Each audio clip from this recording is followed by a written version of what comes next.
What's up, everyone? Welcome back to another episode of Boleros. I'm here with Gavin Maui. Hello, guys. Time balita today. Oo nga Grabe hindi yung hindi hindi off-season. tayo yung pinapapahinga ng UAAP. Grabe. Oo nga, walang pahinga. So, ain't no rest for the wicked. Marami tayong pag-uusapan today. Lots of players changing teams, no? From the seniors division and also sa juniors division. So, pag-uusapan natin lahat yan. Luis Pablo, Jonnel Policarpio, Doy Dungo, all changing teams. And then we'll also talk about Porter seemingly committing to the Ateneo Blue Eagles seniors team. But let's start with the biggest news of them all. Si Luis Pablo.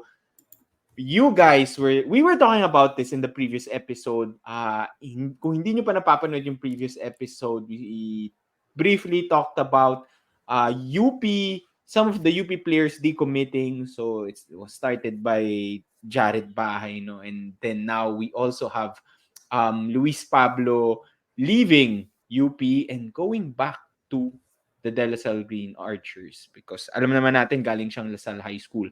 Maui, ikaw muna ang tatanungin ko. Kung ikaw yung nag-a-advise kay Pablo, is this a good move for him or what would you advise for him? Kung pwede mo kausapin si Pablo. Ako, advice ko lang kay Pablo, very direct. Whoever trains Kevin Kiambao, get it. Whoever is the nutritionist of Kevin Kiambao, whoever is the trainer of Kevin Kiambao, get it.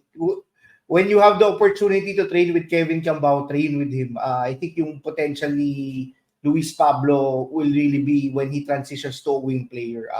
I think he's more than capable.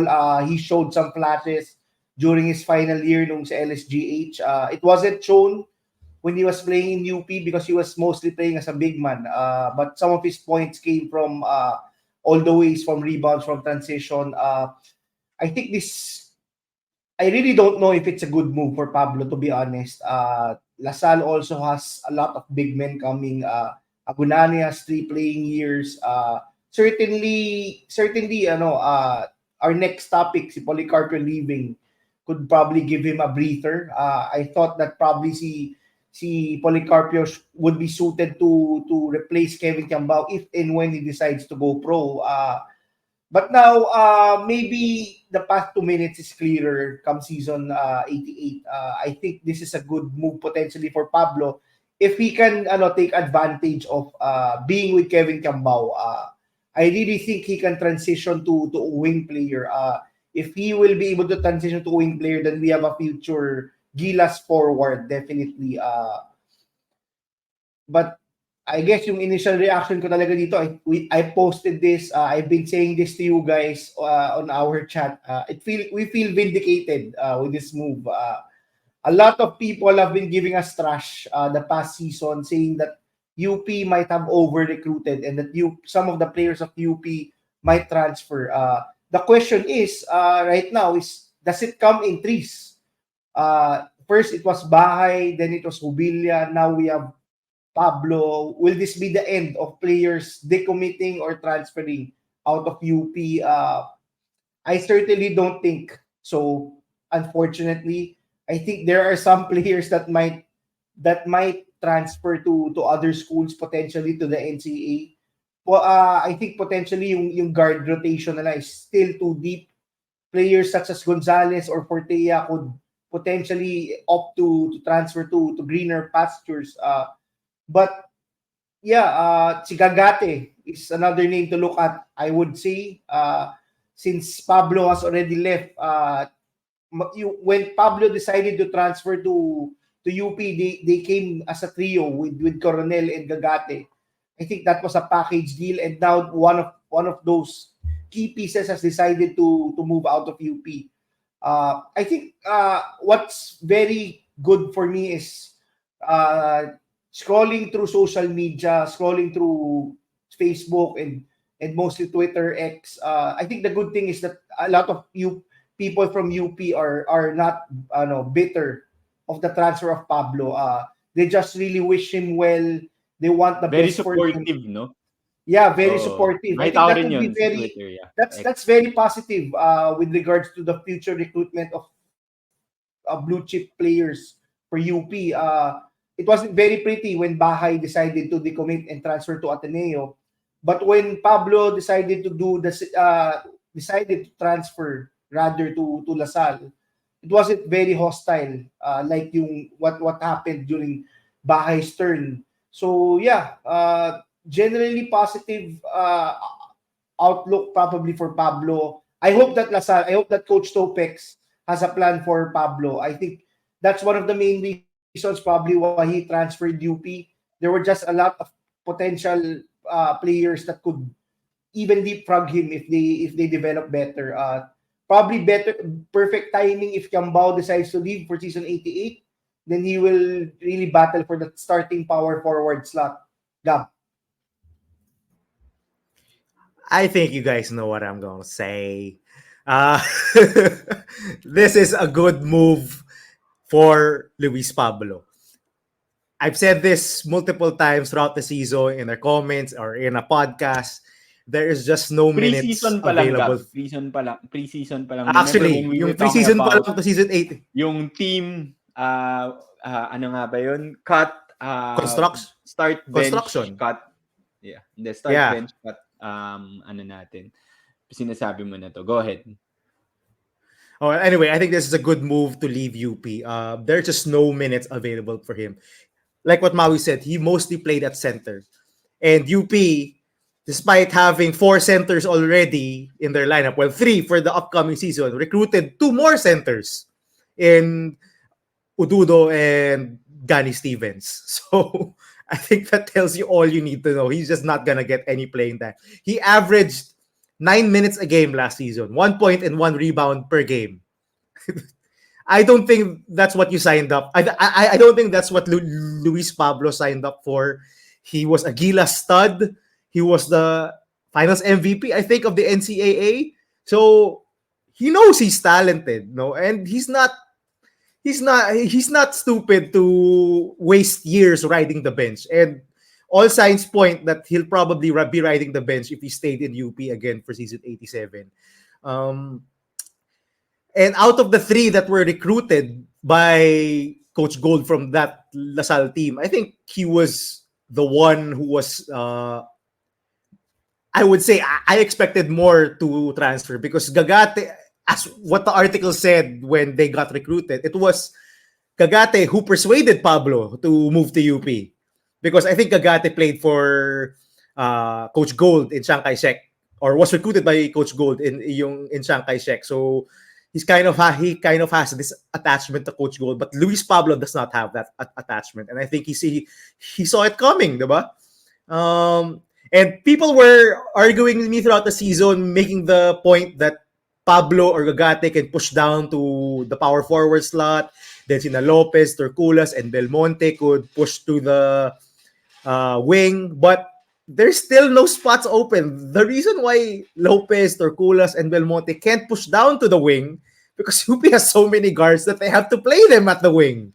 So in every position, in all of those 5 positions, UP has a logjam, and some players are gonna get left out. And we've seen it there, just like with Bismarck Lina and RC Kalimag in the past off season. Now there are 3 very talented players in Bahay, Jubilia, and Pablo who have decided to change scenery.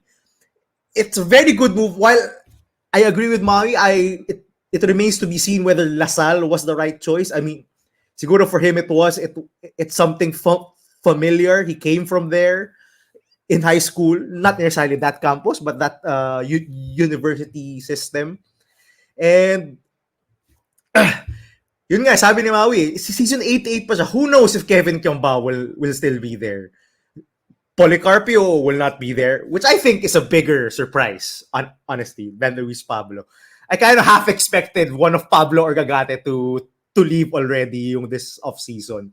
And without more rotation pieces for LaSalle, uncertain for season 88, I think this would be a fairly positive move for Luis Pablo because there are gonna be minutes opening up for him. And tama si Maui, no? With the possibility of KQ leaving in season 88, he could play power forward or even transition to a wing. I want him to transition to a wing. I saw him in high school have wing type skills. He can shoot, he can dribble, he has an off the dribble game. So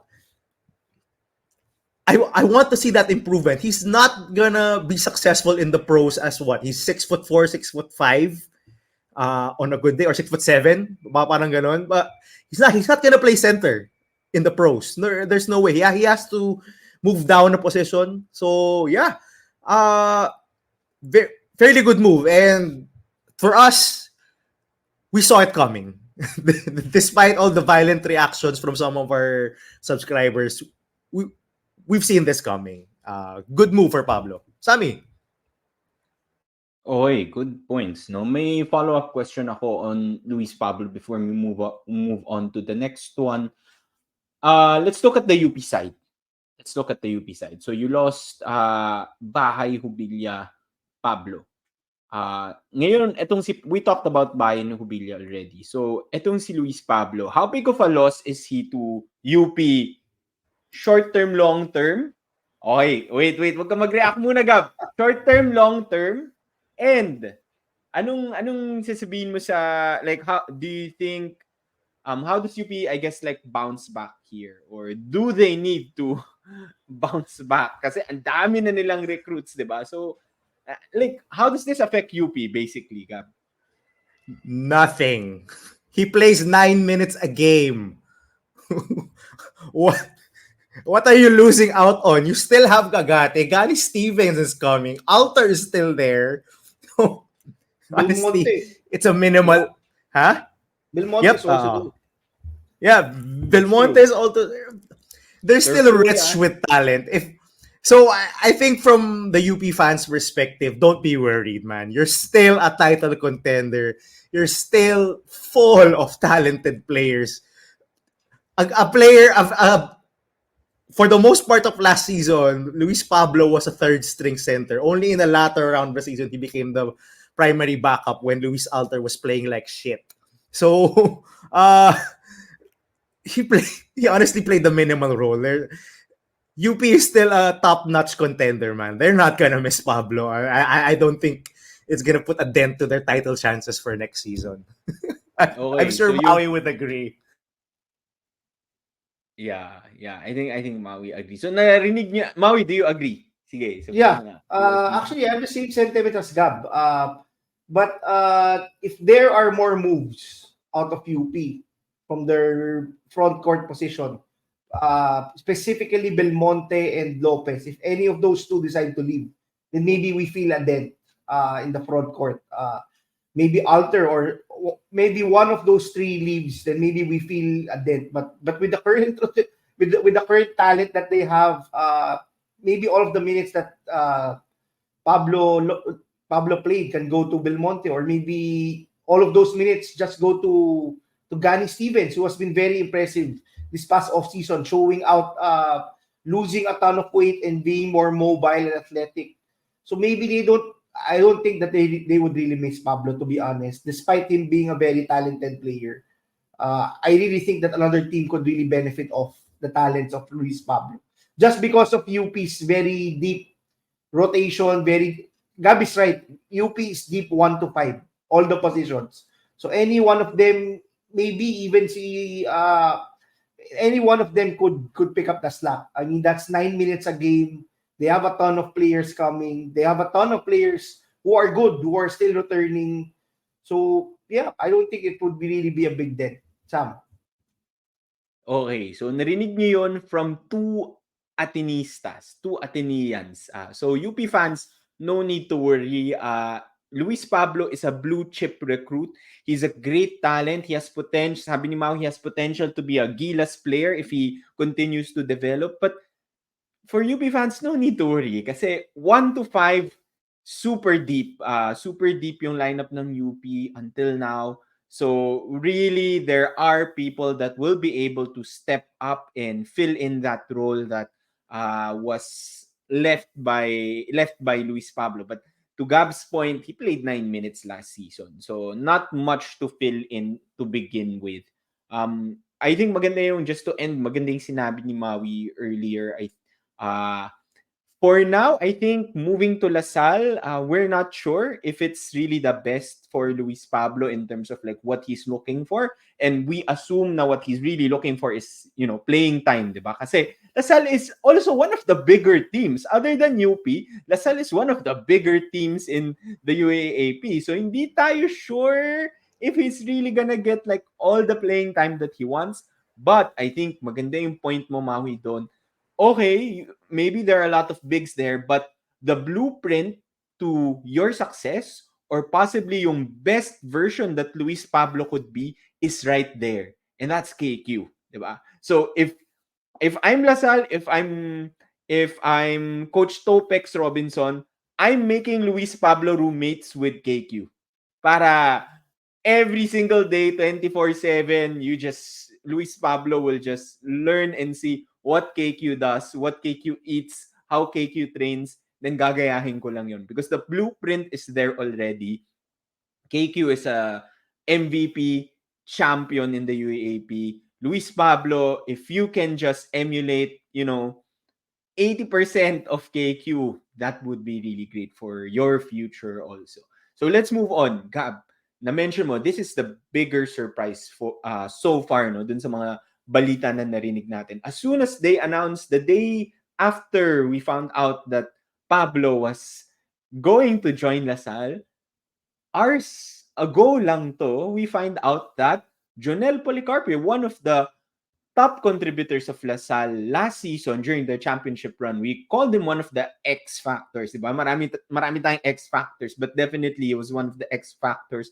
A crucial bench player coming off the bench normally to replace KQ and still maintain those parang agile forward minutes that they have with KQ, deciding to leave LaSalle.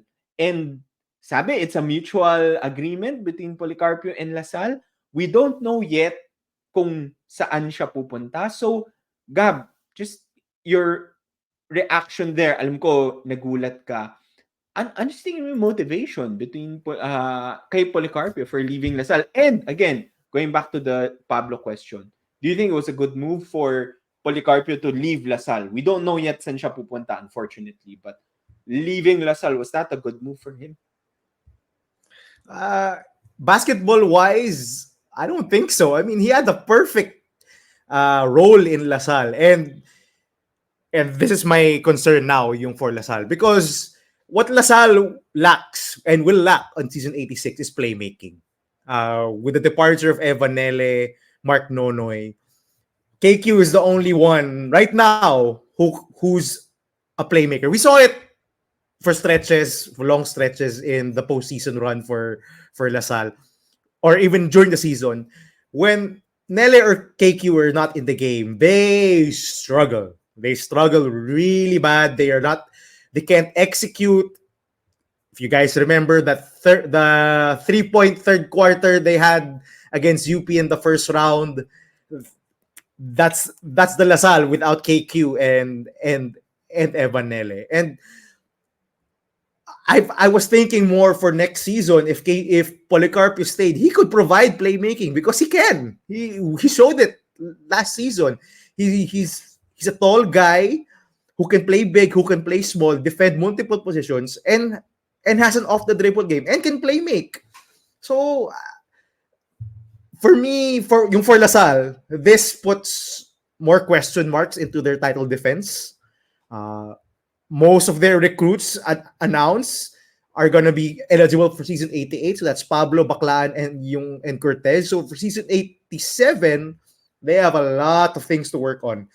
So I hope that they could find some playmaking there, because they can't just play KQ 40 minutes. I mean, I think he can, pero throughout a 14-game season plus a postseason, I think mauubusan siya. But they need to find more playmaking now. And for Policarpio, for motivation, I heard that he already has a family, starting a family. So just like Kai Bulungay's situation in Ateneo, a guy's gotta eat. A guy's family has to eat. So if he does go pro, which I think is the route he's leaning towards, maybe the MPBL or the PBA, I'm sure I will respect that decision. It will be a good decision because you need to earn. You need to earn, and he showed enough, I think, in season 86, despite only one season.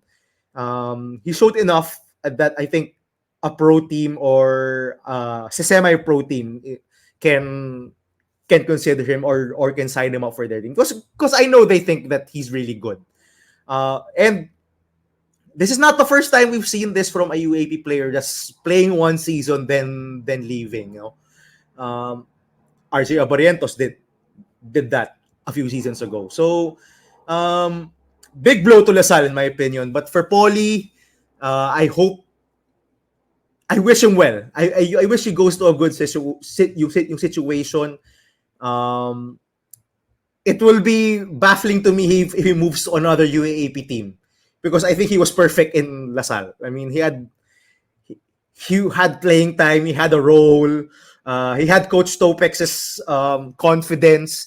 Even when he was struggling in the finals, he was getting playing time. So it'll be surprising to me if he moves to another UAAP school talaga. Maui. Yeah. I think I Maui. agree with most of what Gab said. Definitely to me, actually, yung news about Policarpio is bigger than the one of Pablo transferring out of UP. Just because of the impact. I agree. But just because of the impact it has on LaSalle. A lot of people have been saying, including our friend si Apo, one of the people that we get on our show, that Policarpio is the supposed insurance policy in case Kevin Kiambao decides to leave early. And I thought that was the case all along. If KQ decides to leave for season 8 after season 88 or after season 77, then they have Policarpio to rely on. I think they were really developing him into becoming potentially one of their top players. Much like what Gab said, he had a lot of confidence from Coach Topex, and he played a lot of positions from center to small forward. So that versatility, LaSalle definitely loses for next season. There were a ton of times during the season that LaSalle even played him as a center, and he took advantage of the foreign student athletes. I think he did that with Obasa in one of the games. I think yung second round game yata ng Ateneo LaSalle. He did. He got His quickness was deadly. His quickness was deadly, and they didn't really give up a lot in terms of rebounding and hustle. I think this is a big blow for LaSalle just because I think Policarpio is that type of player that LaSalle needs. Policarpio is the type of player that epitomes yung LaSalle. What LaSalle is, especially yung early 2000s na LaSalle na may angas. I compared this guy to like Ryan Aranya or even That's like true. a young Mac Cardona during our early episodes. This Your guy Meyer has that Hofer. swagger. Meyer Hofer. This guy has that swagger that makes him perfect to suit up for LaSalle in the UAAP. But Gabi's right. If he does indeed have a family like Kai Balungay, then he has other priorities. He has to prioritize that. But all the best. I mean, all the best for Policarpio. I hope he gets to a better situation. It's really, I would, much like Gab, I would really be surprised. I don't expect him to transfer to any other UAAP school. Kasi I think really LaSalle yung perfect situation for him to probably play 2 to 3 more seasons. Now, if he goes to the NCAA, that would be a different topic altogether.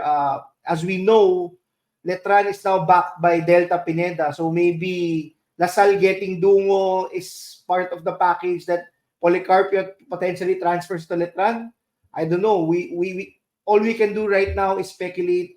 Similar to when Kian Baclaan announced him leaving NU, we don't have any details right now with Policarpio's departure from LaSalle. But the good thing is for me is at the very least is mutual yung decision. So maybe it really had to do with something personal to him. So all the best for Policarpio. I think he will do good in the PBA. Yung style of play na is very perfect for the PBA. Maybe he can develop in the PBA, and who knows, maybe in the future he can get other opportunities abroad. Sam. Okay, follow-up question din dyan. We talked about the UP fans. Ngayon naman Lasal fans. Kung Lasal fan ka, hindi ko, anong pakiramdam mo ngayon? Are you worried about season 87 or are you excited? Kasi Shit! alam mo, Yun diba? ang ramdam nila. Shit! Kasi Ako, maraming mga, Gab, you pointed it out you explained it perfectly. Maraming mga high-profile recruits ang Lasal that are very exciting. But all of them are for season 88. Ngayon, yung season 87, wala pa tayo masyadong naririnig na high-profile recruits. And now, they've already lost their top guards, sina Evanele, Mark Nonoy. And now they lose guys like Policarpio, who they expected to be a part of the team. Maui, Maui, Gab, if you're a Lasal fan, are you worried for season 87? I would be, certainly. Pero most of the reactions of my friends na Lasal, well, it just happened kasi like a few hours ago. Most of the reaction is really surprised and very surprised with the news. No, I think nobody expected this. Probably nobody outside Lasal expected this to be a breaking news tonight or today. But I think we talked about this, yung number one priority pa rin ng Lasal for season 87 is really keeping Kevin Kiambao.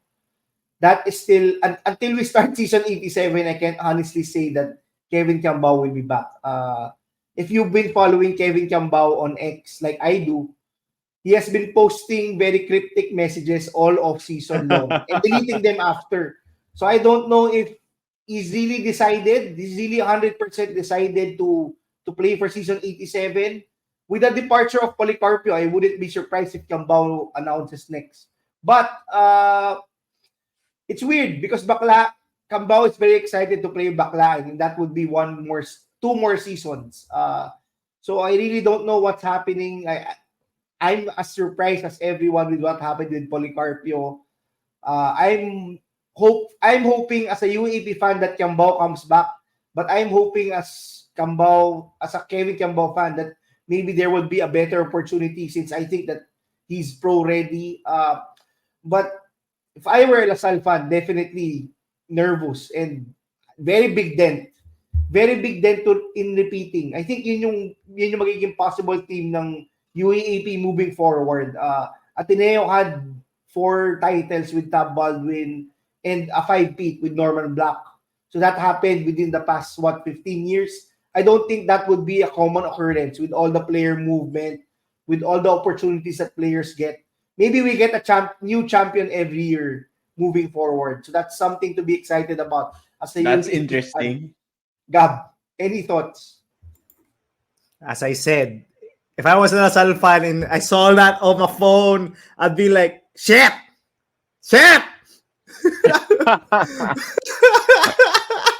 Because I honestly, if you look through the depth chart right now of Lasal, who do you have pegged to give you what Jonnel Policarpio gives you? I don't think there's anyone. Si Escandor is a graduate na or is it wala na si Escandor. Wala na si Escandor. So, EJ Abadam, I mean, he hasn't shown that part of his game yet. He's more of a shooter. Diba? VJ David I think is a good backup guard. I don't think he can be a lead point guard. I'm not sure that he can. Who else? EJ Goliena? He hasn't showed that yet. So, ton of question marks coming to season 87 for Lasal. And yung nga, as soon as Lasal fans around 1 or 2 months ago, they're on a high. And now they're like, oh my God, can we repeat? Despite, they have Kevin Kiambao and Mike Phillips and Henry Agunane as a good front court. But the wings and the backcourt, there's a lot to be answered, man. There's a lot of questions right there. They do have a lot of talent. Don't get me wrong, but unproven talent. So we'll see. No, it will be interesting to watch Lasal in the off season in different leagues. No, and we'll definitely be watching for that. And I think they're playing now. So sa Pinoy Liga, I keep on seeing the Pinoy Liga score. So I might just tune in, man, because who knows? The next starting wing for LaSalle can come from one of those off-season tournaments. That's true. That's true. And you, to transition towards that, meron namang nakuha ang Lasal for season 87, no? And that is senior high school star Doy Dungo. So as mentioned by Maui, Doy Dungo is going to Lasal for season 87, is joining him. Malaki din siya. He's like 6'3", I think, listed as a 6'3" wing. Let's talk about it. Maui, may theory ka na mention mo na it was a trade between, because Doy Dungo and Policarpio are both from Pampanga, and were both discovered, I think, by Governor Delta Pineda. So ang theory ni Maui is trinade lang si Doy Dungo for Policarpio, who originally si Doy Dungo was going to Letran supposedly. How much of a help will Doy Dungo be now, or how big is the expectation from Doy Dungo, especially now na umalis si Policarpio, Maui? Yeah, I think we have to learn from the past. Previous off-season, si SJ Moore was touted as a potential. Nakamute ka, Maui. Nakamute ka. Sorry. Sorry. So before, SJ Moore was touted as a high school standout who would potentially have a big impact for college. We were all excited. I was very excited. I ranked UST as highest number 5, I think, on the power rankings during the previous season. Now, Doy Dungo is another forward that is coming to a team that I don't think we should put any expectations on. Not a lot of players. Natuto na si Maui up! Natuto na. Pero baka kay Jared Bahay, iba ang expectations natin. Because he's the number 1 player and he played for the national team. That's a different story altogether. But with regards to Doy Dungo, I don't think LaSalle can expect anything from Doy Dungo come season 87. Maybe in the second round when he shows flashes in the first round. But definitely, I think yung LaSalle has to improve dun sa current pool nila. Whether it be from their current pool from Team A, or whether it be, as Gab mentioned, from their Pinoy Liga lineup, their Team B lineup. A lot of players are coming in. Sila Matthew Rubico, si Rael Melencio is hopefully also gonna be healthy come season 87. So LaSalle has a lot of talent. The question is, as Gab mentioned, where these guys are unproven talent. So will they be enough to complement the veterans like Cambao and Phillips? Because definitely without a doubt, they have the best player coming back right now. I mean, right now we're talking about Cambao coming back. So they also have Mike Phillips, who is also probably the best local big man outside. He is probably one of, if only a few of the local big men who can match up with FSAs. And Agunane has been hyped as probably the top FSA coming to next season. But I don't think we can place any expectations on Doy Dungo. He wasn't even able to get his team, the UST Tiger Cubs, to the finals. He struggled mightily with versus the Adamson team, who have players who are probably seniors ready. So definitely no expectations. But I like this player. I like Doy Dungo. I like Doy Dungo. I think that he can transition to a wing guard in the seniors division. Hopefully, he has a career similar to like a Kevin Ferrer or a JC Intal, because he's very tall, lean, lanky, and he definitely has game. He can create his shot. So hopefully he continues to develop. Then maybe this is somebody that LaSalle can also rely on come season 88. Gab. Same with Maui, I would temper my expectations with Doy Dungo. I love his skill set though. I love his skill. He's a long player, like just like what Maui said, can shoot, can drive to the basket, can handle the ball, can defend multiple possessions. But I think there's a lot of maturing that has to happen before he can actually contribute to a championship hopeful like LaSalle. From the limited games I saw from him in the juniors division and from the Final Four against Adamson, he typically preys on smaller defenders and drives to the basket and a lot of fast break opportunities. But up against an Adamson team that's more mature than him, I think and we saw this, nagkalat siya nung Final Four against Adamson. I mean, you can see that there's still a lot of growing up to do for Doy Dungo. Although the potential is there, man. Anytime you can get a 6'3" wing/guard who's long and can defend, can shoot, can drive to the basket, I think that's something to roll the dice on.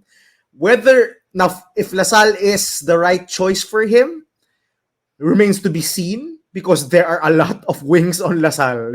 Maui just mentioned a few of them, and I just did. UST would have been a good choice. Perfect UST, fit for Pido, diba? Yung type of player niya. Like Ababu and Alera and the old guys would know. Yeah. Oh, I think hey, if he went to UE, man, he would have gotten so much playing time, diba? No, so whether LaSalle is the right choice, I'm not so sure because he'll have to fight for his minutes. He'll have to fight for a spot in the rotation because there are a lot of also talented players there on the wing and at the guard positions. Yeah, I mean, it's a good get for LaSalle, but for Doy Dungo, lot of work to be done. Sammy. Sorry, just to add, no. So I read up on Doy Dungo moving to LaSalle. So apparently, yung dad niya and one of like the team managers of the LaSalle team are broads. They come from the same frat. So I think they were close. Yun pala. So, matagal na daw na pag-uusapan. Yeah, matagal na siyang yung big binere. driving force for him to go to LaSalle. Yeah, so just to add to the Doy Dungo discussion. But unfortunately, sorry, LaSalle fans, seems like kay Maui at kay Gab, he would be more prepared for season 88 also. So for seasons 87, manood na lang tayo ng Pinoy. But we don't know. We don't know, Sam. We don't know. Diba? We don't know. He might surprise. Oh, but let's just watch don't want to more overrate Pinoy him. Liga. Not to put too much pressure on him, diba? Hindi naman siya pwede maging savior ng LaSalle bigla. Okay, you talked about players na have changed teams from the seniors division and also Doy Dungo from the high school division. Now let's talk about a guy that seems like is coming to the same school in the seniors division, and that's Kris Porter, younger brother of Kris Porter. From Ateneo Blue Eaglets to the Ateneo Blue Eagles, as reported by Naveen Ganlani. Gab, what does Kris Porter bring to the Ateneo seniors team, and do you think he'll make the lineup? I think he definitely will make the lineup. Ateneo's front court depth right now is very, very shallow. It's not deep at all. I mean, you have Balogun, who's touted already to replace Obasa as a foreign student athlete. Giuchu is gone, so I'm guessing it's gonna be Kobe Demisana. I'm not optimistic about Kyle Ong. I'm sorry to all the Kyle Ong stands out there. I don't think he's gonna make it. Mason Amos, our guest and our friend, I think he's gonna start. I'll be very surprised if Josh Lazaro starts. But yeah, that's the front court rotation right now for Ateneo. Those four guys. So as to Kris Porter, I think he's gonna step in right there. Whether he plays a lot of minutes, I don't think so right away. You know, if he wanted minutes right away, I think he would be better off going to Adamson, UE, FEU, who need big men. So if you wanted minutes right away, I think those three schools would have made more sense to even UST, diba? Even UST, man, if he went to UST, he would get minutes right away. But as to where he stands uh, in the rotation right now, I'd be very shocked if he gets a ton of minutes. I do love his potential. He was basically a one-man team for the Ateneo Blue Eaglets in this past juniors season. I mean, they had no one to support him. It's Kaya very rough. nag-medical 5 eh. kaya nag-mythical 5 because he was basically the only option for them. I mean, it was a very dry season in terms of talent for the Ateneo Blue Eaglets. But yeah, I mean, he's 6'4", 6'5". He's a big body. He can shoot, and I think that would be his greatest weapon to getting on the floor. If he can transition into a wing, a la Mike Nieto, at 6'5", that would be pretty big for him. Although I doubt it. I think he's still gonna play the power forward position, but his shooting is pretty valuable. I love his stroke. He showed it in his last 2 years with the Blue Eaglets, so I'm optimistic about his move. But then again, I mean, people are always telling us, we're so biased for Ateneo. And I'm telling you, if he wanted minutes right away, he could have gone to another school and he would have gotten more minutes. And there's a lot of players above him on the pecking order in Ateneo. But the front, as I said, the front court is very shallow in Ateneo. And he can have a chance to get some rotation minutes and perhaps take over as a rotation guy, maybe when Josh Lazaro yung finally leaves. Sam, Maui. Maui, is this a good Yeah. move for Kris Porter? And what would be your advice to him? Yeah, I Let's think end it with that. generally positive vibes Let's end it with yung that. move ni Porter to Ateneo. I was looking at yung social media and actually trending yung iconic photo ng under 18 team. It was Bahay, Porter, Amos, and Gamber. So now they all go to Ateneo College. I think that was the plan all along. And now we're going to get that. Si Demisana also played for the under 18. So we have 5 players from the under 18 team. Maybe we get more. I don't know if that could happen. There are rumors swirling around. But with regards to Kris Porter, I think this is a good move for him. Coach Tabas generally had a good resume when it comes to power forwards. I think that's his natural position. That was the position he was playing for the under 18 team. He was playing 5 for the under 16 team when he was playing with Bahay. But I think also for Ateneo Blue Eagles, he was playing the 5. But I think his natural position is really playing the 4. He will back up, basically be the third stringer, backing up Josh Lazaro and Mason Amos come season 87. But it's very what's good about Porter is it looks like he's a workhorse. This guy could have easily just decided to, I want to be a big man and just bully on the post and dominate high school basketball. But this guy decided to like much like his brother, he decided to work on his outside shot, and now that's something that can probably get him on the floor when he transitions to the seniors level. I think generally this is a good move. For Porter, my advice is what Gab mentioned. He should transition to the wing. It would open up a ton of opportunities and unlock a ton of potential, a different ceiling for him if he gets to transition to a small forward or even a shooting guard slot. If he gets to work on his handles, he gets to work on his laterals, then maybe we can see Porter also suiting up for the senior Gilas team in the future. But yeah, my hope is that he will not have that same problem as his older brother. Kris Porter, the older Kris Porter also was a very promising player coming out of high school. Unfortunately, he had a ton of problem with his knees. Hopefully, Kris Porter, his brother, the younger Kris Porter, doesn't get into that same problem and continues to develop. I think that would be very, very good for him in the future. Man, if you're playing for Coach Tab, anything can happen. Your ceiling raises, and I think that this is potentially a good move for the future. But I agree with Gab. If he wanted quick playing time, if he wanted to get on the floor, then definitely it would have been better to play for a school like UE or even FEU. But it's a good reunion for them. Very parang homecoming talaga yung under 18 team. They're all playing together. I think this is one of the reasons why Bahay also decided to play for Ateneo.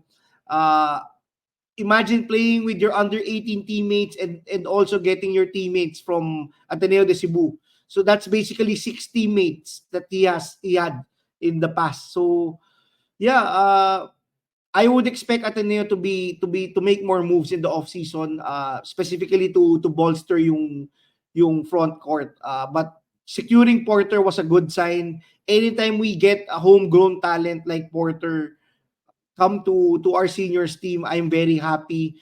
I'm actually very biased when it comes to homegrown talent. I hope this guy develops and really makes a career out of himself. Maybe yung dreams ni nung kuya niya, he can fulfill for the senior team. Hopefully, he's healthy and he develops. Sam. Oy, nakapag-PBA naman si Christopher Porter, Bawi. Oo nga. Hindi lang siya star. Totoo Pero naman. nakapag-PBA naman. Pero yun nga, tama si Maui. Ay, nakalimutan ko yun. He also had a couple of injuries that sort of derailed yung trajectory niya in his career. But I think that's a good point, no, Maui. Anytime you get homegrown talent, especially now, with all the movement that we see, hindi na siya luck eh, no? Dati kasi medyo luck eh. Lalo na if you're a star from your UAAP high school, normally you just go straight to your UAAP college, diba? Especially for a team like, let's say, Ateneo, that develops a lot of their players in the high school level. They normally just go straight to the Ateneo seniors team. But we've seen ngayon, it's not a luck anymore. We've seen like the LaSalle Green Hills boys go to UP, Doy Dungo now going to LaSalle. So anytime you see high school homegrown talent go to the seniors division, it's very refreshing. So that's it for today's episode. Maraming mga player movements and it's only Feb. It's only halfway through February. It's February. Why is this happening? What is this madness? Itong daming ganap week eh, na no? to, di ba? Daming Itong ganap. week na to.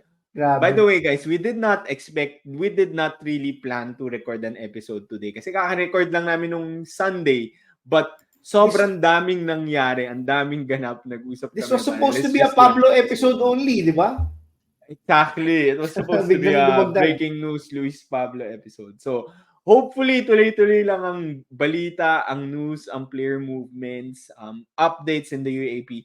We'll definitely cover them all. So, if you enjoyed this episode, please click the like button, subscribe, comment down below. We always do our best to reply to your comments. Lalo na si Gab at si Maui, addict yan mag-reply. First thing in the morning, yun ang gagawin nila. I'm telling you guys, first thing in the morning, pagkagising pa lang nila, magre-reply na sila. And before they go to bed. So please support the channel. Continue to support the channel. We'll cover everything as much as we can. But for today, that's it. Good night, guys. See you. Bye-bye.